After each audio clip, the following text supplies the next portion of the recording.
할렐루야. 고린도전서 1장 18절부터 31절 말씀이 본문이 되겠습니다. 오늘의 말씀은 고린도전서 1장 18절부터 31절 말씀입니다. 십자가의 도가 멸망하는 자들에게는 미련한 것이요 구원을 얻는 우리에게는 하나님의 능력이라. 기록된 바 내가 지혜 있는 자들의 지혜를 멸하고 총명한 자들의 총명을 폐하리라 하였으니 지혜 있는 자가 어디 있느뇨? 선비가 어디 있느뇨? 이 세대의 변사가 어디 있느뇨? 하나님께서 이 세상의 지혜를 미련케 하신 것이 아니뇨?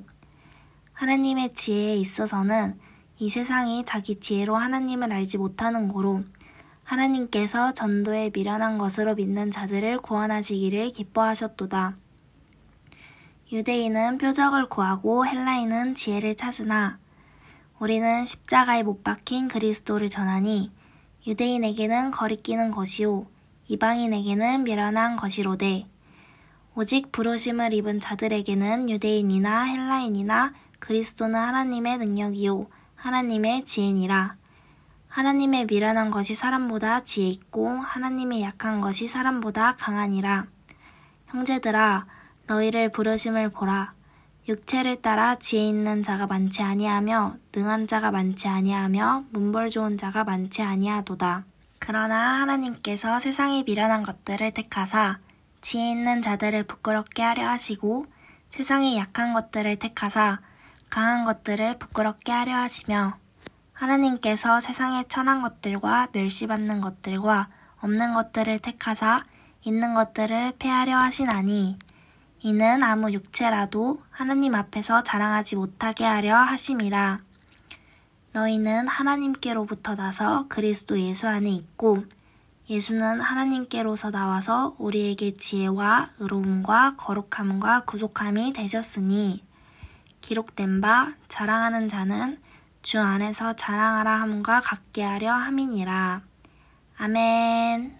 오늘 18절은 십자가의 도가 멸망하는 자들에게는 미련한 것이요 구원을 받는 우리에게는 하나님의 능력이라 이렇게 시작이 됩니다. 이 말씀은 우리가 어제 살펴봤던 마지막 말씀 그리스도께서 나를 보내심은 세례를 베풀게 하려 하심이 아니요 오직 복음을 전하게 하려 하심이로되 말의 지혜로 하지 아니함은 그리스도의 십자가가 헛되지 않게 하려 함이라. 오직 복음을 전하게 하려 함이요 그 복음이 바로 십자가의 도라는 거예요. 그러니까 18절을 읽을 때 복음이 멸망하는 자들에게는 미련한 것이요 구원을 받는 우리에게는 하나님의 능력이라 이렇게 말해도 같은 의미라고 볼 수 있는 것이죠. 그런데 그 복음이 뭐냐? 곧 십자가라는 거예요. 십자가에서 나를 위해 죄를 담당하신 예수 그리스도 그의 피 흘리심으로 말미암아 나의 모든 죄가 사함을 받고 우리가 하나님께로 구원을 받는 그 이야기가 바로 복음이 되겠죠. 자, 기록된 바 내가 지혜 있는 자들의 지혜를 멸하고 총명한 자들의 총명을 폐하리라 하였으니 자, 이 말씀은 이사야서에 있는 말씀이에요. 29장 14절인데요. 그러므로 내가 이 백성 중에 기이한 일, 정말 놀라운 일, 이해할 수 없는 일, 신기한 일을 내가 행할 텐데 곧 기이하고 가장 기이한 일을 다시 행하리니 그들 중에 지혜자의 지혜가 없어지고 명철자의 총명이 가리워지리라 라는 말씀입니다. 그래서 사람들이 정말 유능하고 지혜 있다 하는데 그 유능하고 지혜 있다, 총명하다 하는 그 모든 것이 내 앞에서는 아무 의미 없이 되게 될 거야 라는 하나님의 말씀이었는데요. 지혜 있는 자가 어디 있느냐? 철학자들을 이야기하는 거예요. 또 선비가 어디 있느냐? 기록을 해서 모든 인류의 기록들을 계속 남겼던 사서들, 서기관들, 그러한 자들, 또 여기 이 세대의 변론가가 어디 있느냐? 우리 그때 당시에는요, 헬라 시대 때는 소피스트라고 해서 말을 잘하는 사람, 그래서 이 사람이 한번 등장해서 회중에서 한번 이야기를 하면 콜로세움 같은 데 모여서 한번 이야기를 하면 모든 사람들이 막 마음이 뜨거워지고 심지어 막 울기도 하고 그러면서 그 변사의 말을 듣고 자신들이 모든 결정을 내리던, 오늘날로 치면 비슷한 의미는 아니지만 변호사가 어떻게 변호하냐에 따라 살인자가 그 죄를 면하기도 하고 또 그 면할 수 있었던 사람이 정말 살인자가 되기도 하고, 변호사가 어떻게 그를 변호하냐에 따라 그의 형이 감량되느냐 아니면 증량되느냐 이렇게 달려있는 것이죠. 이 세상의 지혜를 미련하게 하신 것이 아니냐. 21절 이어서 보겠습니다. 하나님의 지혜에 있어서는 이 세상이 자기 지혜로 하나님을 알지 못하므로 하나님께서 전도에 미련한 것으로 믿는 자들을 구원하시기를 기뻐하셨도다. 이 무슨 말이냐면요, 인간들이 계속 연구를 하는 거예요. 사색을 하는 거예요. 처음에 사람이 이 땅에 창조를 받았을 때는 이제 막 먹고 누리고 이런 것들이 바쁘다가, 인간이 영원한 것을 계속 사모하고 이제 생각을 하고 이제 실험을 하기 시작하고 자연을 관찰하면서 인간의 하나님께서 허락하신 지능으로 말미암아 거의 무한한 가능성을 가진 정말 피조물로서 이 세상을 지배하고 다스리기 시작했습니다. 그러한 인간일지라도 아무리 사색의 끝에서 때때로 득도를 했다 하는 사람들이 나타나요. 아무도 인류 가운데 깨닫지 못했던 것들을 깨달았다라고 하는 사람들이 생겨납니다. 모든 사람들을 울리는, 감동을 주는, 찔림을 주는 그러한 인문학 가운데 어떤 작품들이, 희극이, 비극이 팍 지어져요. 그러나 그들의 지혜로는, 모든 인류의 지혜로는 절대로 하나님을 먼저 알 수 없다라는 거예요. 그래서 하나님께서는 굉장히 대비되는 표현을 써주셨어요. 모든 인간의 지혜로도 하나님을 먼저 알 수 없어요. 어떻게 해야만 인간은 하나님을 알 수 있냐면요, 누군가가 알려줘야 하는 거예요. 하나님께서 먼저 알려준 자가, 그 복음을 받아들인 자가 먼저 가서 알려줘야지. 그래서 그것을 뭐라고 표현했냐면, 하나님께서 전도에 미련한 것으로 믿는 자들을 구원하시기를 기뻐하셨도다. 왜 이렇게 하셨을까요? 만약에 사람이 자기가 연구하고 고민하고 사색해서 하나님을 발견하고 하나님을 이해할 수 있다면, 사람은 하나님보다 자신들이 더 우월한 존재로 인식하게 될 거예요. 교만해질 거예요. 그렇기 때문에 하나님께로부터 결국 멀어지게 되겠죠. 그래서 하나님은 아무도 자랑할 수 없도록, 우리 에베소서에 보면 이런 말씀 있죠. 2장 8절에 너희가 그 은혜를 인하여 믿음으로 말미암아 구원을 얻었나니 이것이 너희에게서 난 것이 아니요 하나님의 선물이라. 행위에서 난 것이 아니니 누구도 자랑치 못하게 하려 함이라. 그 전도에 미련한 것으로 알려주지 않으면, 지금 세상에서 최고 간다는 과학자일지라도, 정말 유능하다는 정치인일지라도, 정말 깊이가 있는 학자일지라도 이 세상 그 누구도 하나님을 알 수가 없다라는 거예요. 이것이 바로 하나님의 전도에 미련한 것으로 복음을 증거하는 큰 구원의 경륜인 것이죠. 유대인은 표적을 구하고, 유대인들은 계속 표적을 구해요. 어떤 표적이요? 모세가 많은 표적을 하나님으로부터 받았죠. 또 엘리야가 어땠나요? 불을 막 하늘에서 내리고 놀라운 일들을 계속 행했죠. 그렇게 계속 표적을 구하는 거예요. 네가 그러면 하나님의 아들이라는 표적을 보여봐라. 한번 기적을 보여봐라. 엘리야 같은, 모세 같은, 삼손 같은 그런 이적을 좀 보여봐라 라고 이야기를 하는 거예요. 그리고 헬라인들은 뭐라고 이야기를 하냐면요, 지혜를 찾으나, 좀 들을 때 고상하고 품이 있고, 모든 사람이 입이 떡 벌어질 만한 어떤 그런 소크라테스처럼, 플라톤처럼 듣기만 해도 푹 빠져드는 이데아의 세계, 이런 것들을 좀 이야기해봐. 이런 것들을 구하나, 우리는 십자가에 못 박힌 그리스도를 전하니 유대인에게는 거리끼는 것이요 부담스럽다는 거예요. 왜? 십자가에 달려 죽은 자를 믿는 것, 다른 이적이 없다라는 거예요. 너희에게 보여줄 이적은 저 성을 허물라, 저 성전을 허물라, 사흘 만에 내가 다시 일으키리라. 내가 십자가에 달려 죽고 부활하는 그 이적 외에는 너희들에게 보일 것이 없다라는 거예요. 이방인에게는 미련한 것이로되, 이방인들은요, 우리 여러분 외국에서, 아니면 요즘에 식당 같은 데 가서 오더를 이렇게 해요. 외국에 가서 주문을 하면 꼭 웨이터들이 이렇게 물어봐요. 또 다른 거 시키실 것 없으세요? 이렇게 물어보는 걸 영어로 anything else 이렇게 물어보거든요. 그러니까 또 좀 다른 거 없어? 아니, 하나님 믿는 거는 예수님만 믿으면 끝이야? 우리를 위해, 우리의 모든 죄를 위해 십자가에 달려 죽으시고 부활하시고 그 주님이 다시 오신다고? 그것을 믿으면 된다고? 그리고 성령님이 우리 안에 오셔서 다시 오실 그 예수님을 믿을 수 있도록, 이 땅에 있는 동안에 예수 안에 거할 수 있도록 그 성령님이 도우신다고? 아니, 이렇게 만나서 한순간에 다 설명할 수 있는 거, 그게 다야? Anything else? 아니, 저 플라톤은 돈을 내고 가서 몇 날 며칠을, 몇 달을, 몇 년을 고심하고 사색하고 계속 스텝 바이 스텝 배울 것들이 질비하던데, 그래서 좀 배운 사람은 안 배운 사람들보다 좀 나아 보이고 있어 보이고 쫙 격차가 벌어지게끔 뭔가 우월감이 느껴지게끔 하는 게 있는데, 예수 안에서는 오늘 내가 성령 받으면 끝이야? 아니, 그렇게 단계가 없어? 이방인에게는 그게 굉장히 미련해 보였던 것 같아요.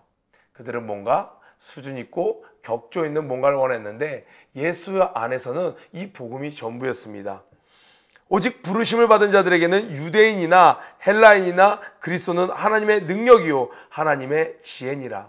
정말 예수 안에서 그리스도를 믿는 자들에게는 그 십자가의 사건이 거리끼는 것이나 미련한 것이 아니고 오직 그것이 우리의 믿음이고 우리의 능력이 된다라는 거예요. 우리 십자가라는 그 단어, 모든 찬양에 많이 불려지는 십자가라는 단어, 그것이 왜 계속 회자되나요? 왜 계속 노래되어지나요? 왜 계속 기념되어지나요? 그 안에 복음의 능력이 있기 때문에 그랬습니다. 그것이 우리에게 오늘날도 동일한 능력이 되는 줄로 믿습니다. 하나님의 어리석음이 사람보다 지혜롭고 하나님의 약하심이 사람보다 강하니라. 하나님께서 택한 미련한 방법인데요, 인간들이 인류가 쌓아온 모든 지혜보다도 하나님의 미련한 것이 더 우월하다라는 거예요. 26절에 형제들아 너희를 부르심을 보라. 육체를 따라 지혜로운 자가 많지 아니하며 능한 자가 많지 아니하며 문벌 좋은 자가 많지 아니하도다. 이거는요, 고린도 교인들을 무시하는 게 아니고요, 고린도라는 지역을 여러분 다시 한번 생각해 보세요. 이 그리스 본토와 펠로폰네소스 반도가 합쳐지는 그 지역, 그러니까 그곳은 이 사진에 와도 큰 해협이 있죠. 이 고린도 운하는요, 네로 황제가 1세기 때 공사를 시작해 갖고 실제적으로 끝난 것은 19세기에 대해서나 이것이 완성돼요. 그러니까 그 전에는 이 해협을 지날 때 어떻게 지냈냐면요, 배 밑에다가 통나무들을 쫙 깔아놓고 노예들이 그 배를 밀어요. 그래서 이 고린도 지역을 다 지난 다음에 이제 그 바다로 또 이어서 나아가는 거예요. 그러니까 여러분 혹시 레미제라블이라는 영화의 오프닝 곡이었던 것 같은데, 룩다운이라는 노래 보면요, 왜 노예들이 막 배를 이끌고 막 포구가 치는데 그것을 팍 노래를 부르면서 합을 맞추는 장면이 나오거든요. 그렇게 그 시대에 있었던 어떤 상선들이 늘 그곳을 오갔습니다. 그런데 그것들을 움직이는, 통나무를 까는, 정말 육체로 노동하는 사람들도 많았고 세계 각지에서 모여드는 사람들도 많았습니다. 그리고 그리스 로마 시대 때니까요, 아크로폴리스가 있었죠. 그 지역에도 어느 도시나 다 마찬가지처럼 아크로폴리스, 해발 600m 되는 곳에 높은 곳에 신전이 있었는데 그곳에 1000명의 여사제들이 있었습니다. 그들이 낮에는 그곳에 머물다가 밤이 되면요, 내려와서 사람들을 막 유혹해요. 그래서 어떻게 보면 몸을 파는 행위죠. 그래서 고린도인과 같이 되다라는 말은요, 음란하게 되다, 음란한 일을 하다라는 뜻을 가진 단어가 되기까지 합니다. 그 정도로 고린도는요, 돈도 많았어요. 돈이, 물자가, 현금이 막 도는 곳이었어요. 그리고 세계에 많은 사람들이 교류하는 곳이었기 때문에 문화가 막 성행했습니다. 올림픽과 버금가는 경기가 이곳에서 늘 진행됐습니다. 그런데 하나 이들은요, 이렇게 좀 철학적으로는 많이 발달하지 않았어요. 그러나 그런 자들을 동경했어요. 어떤 느낌인지 아시겠어요? 돈도 있고 막 연극도 즐기고 하는데 학벌이 좀 뭔가 이렇게 지적인 것들을 늘 사모하고 있었어요. 자기들이 조금 부족한 거라고 느껴졌어요. 저기 있는 소크라테스나 플라톤, 이런 사람들 흠모했어요. 자기들은 돈은 많고 쾌락을 즐기고 모든 것은 있는데 그런 건 좀 부족하다고 생각했어요. 그런 고린도 교인들에게 이야기를 하는 거예요. 뭐라고요? 너희를 좀 봐라. 육체를 따라 지혜로운 자가 많지 아니하며 능한 자가 많지 아니하며 문벌 좋은 자가 많지 아니하도다. 그런 사람 많지 않잖아. 그러나 하나님께서 세상에 미련한 것들을 택하사 지혜 있는 자들을 부끄럽게 하려 하시고, 아까 전에 말했던 그런 철학자들, 그리고 변론자들, 그런 사서들, 선비들, 그런 자들을 부끄럽게 하시려고 세상에 약한 것들을 택하사 강한 것들을 부끄럽게 하려 하시며, 하나님께서 세상에 천한 것들과 멸시받는 것들과 없는 것들을 택하사 있는 것들을 폐하려 하시나니, 이는 아까 전에 서두에 한번 설명드렸죠. 29절 꼭 형광펜에 놓으세요. 이는 아무 육체도 하나님 앞에서 자랑하지 못하게 하려 하심이라. 아무도 하나님 앞에서 내가 잘났죠? 라고 말하지 못하게 하려 한다라는 거예요. 전도에 미련한 것으로 사람이 증거하는 것, 여러분 한번 이런 상상 안 해봤어요? 아니, 마리아 수태 사건처럼 매번 사람들에게 천사가 직접 가서 복음을 증거하면 사람들이 신비 체험도 하고 좀 실수 없이 어느 곳에서나 제약 없이 모든 곳에 정말 시간 제약 없이 에너지 제한 없이 시공을 초월해서 막 전도를 할 수 있을 텐데 왜 사람을 통해서 이렇게 했을까요? 심지어 사람은요, 그 전하는 사람에 따라서 때때로 이 강도도 약해지기도 하고 까먹기도 하고 부족하기도 한데 왜 그렇게 했을까요? 하나님은 인간과 하나님 사이에 천사가 끼는 것을 원치 않으셨던 것 같아요. 하나님은 만약에 천사가 그렇게 복음을 증거했으면 사람들은 천사를 우상 숭배했을 수도 있어요. 부족하지만 그 부족한 것을 알고 그렇기 때문에 하나님께 간절히 능력을 구하고 하나님께 정말 영감을 구하고 그렇게 함으로 말미암아 이 맡겨진 복음을 증거할 때 누구만 높아질 수 있어요? 하나님 한 분만 높아질 수 있는 것이죠. 너희는 하나님으로부터 나서 그리스도 예수 안에 있고 예수는 하나님으로부터 나서 우리에게 지혜와 의로움과 거룩함과 구원함이 되셨으니, 우리 1절부터 쭉 살피면서 계속 바울은 이야기하고 있습니다. 너희가 예수 안에 있어야 된다. 예수 안에 있어야 된다. 31절 기록된 바 자랑하는 자는 주 안에서 자랑하리라 함과 같게 하려 함이라, 이렇게 말씀하고 있습니다. 오늘 하루 말씀 붙잡고 시작했나요? 오늘 하루 정말 입에 침이 마르도록 하나님을 자랑하는 여러분들 되기를 주님의 이름으로 축복합니다. 퍼포저스 여러분, 오늘 하나님께 낙타무릎 기도로 하루를 잘 시작하셨나요? 하루의 시작과 끝을 무릎으로 하나님께 겸손히 나아가는 여러분들이 되시길 바랍니다. 더불어 오늘 큐티 말씀을 통하여 깨달은 점과 결단한 점을 댓글로 함께 나눠주세요. 그럼 오늘 하루도 승리하세요.